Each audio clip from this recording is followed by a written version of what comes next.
आपने ये फेमस गाना ज़रूर सुना होगा। शिकारी खुद यहाँ शिकार हो गया।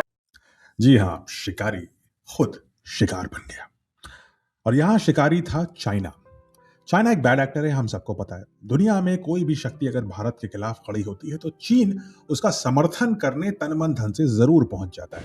रिसेंटली कंक्लूडेड ऑपरेशन सिंदूर में भी कुछ ऐसा ही हुआ, जब चाइना के हथियार, चाइना का पैसा और कुछ कहते हैं कि चाइना के जो पर्सनल है, मिलिट्री और टेक्नोलॉजी के पर्सनल, वो सब पाकिस्तान के साथ मिलकर के भारत को हराने की कोशिश कर रहे थे। अब ऑपरेशन सिंदूर में जो हुआ वो सब तो खुलेआम सारी दुनिया ने देखा। लेकिन इसमें एक और बैड एक्टर था और वो था चाइना, जिसको सबक सिखाना जरूरी था।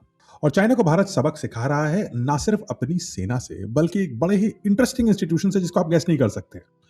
चाइना को सबक सिखा रहा है हमारा डीआरडीओ। आप सोचेंगे कि अब डीआरडीओ के साइंटिस्ट चाइना को डायरेक्टली कैसे सबक सिखा पा रहे हैं। इसके लिए ये विद्वान साइंटिस्ट इस्तेमाल कर रहे हैं मैनिपुलेशन और डिसेप्शन की वॉर लाइक स्ट्रैटेजी। चाइना को शुरू से ही भारत की मिसाइलों से काफी डर रहा है। चाइना की नींद खराब हो जाती है भारत की अग्नि मिसाइल और ब्रह्मोस मिसाइल का नाम सुनकर। और लगातार चाइनीज मिलिट्री और पॉलिटिकल लीडर्स भारत की मिसाइल टेस्टिंग और भारत की मिसाइल कैपेबिलिटी पर नजर रखने के लिए हमेशा मुस्तैद रहते हैं। इनफैक्ट चाइना की नेवी ने दो स्पेशल कैटेगरी ऑफ फ्लीट्स बनाई है, जिनको हम बोलेंगे वोंग सीरीज और होंग सीरीज। और ये स्पेशल शिप्स जो हैं, इसमें हथियार तो हैं, लेकिन चाइना ने पूरी पूरी एक एडवांस लेबोरेटरी इन शिप्स में लगा दी है, जो मिसाइल को डिटेक्ट कर पाए, उसकी ट्रेजेक्ट्री को पहचान पाए और मिसाइल के सारे पैरामीटर्स को वो अपने आप में स्टोर कर ले, ताकि भविष्य में भारत की मिसाइलों के खिलाफ चाइना कोई काउंटर मेजर बना सके।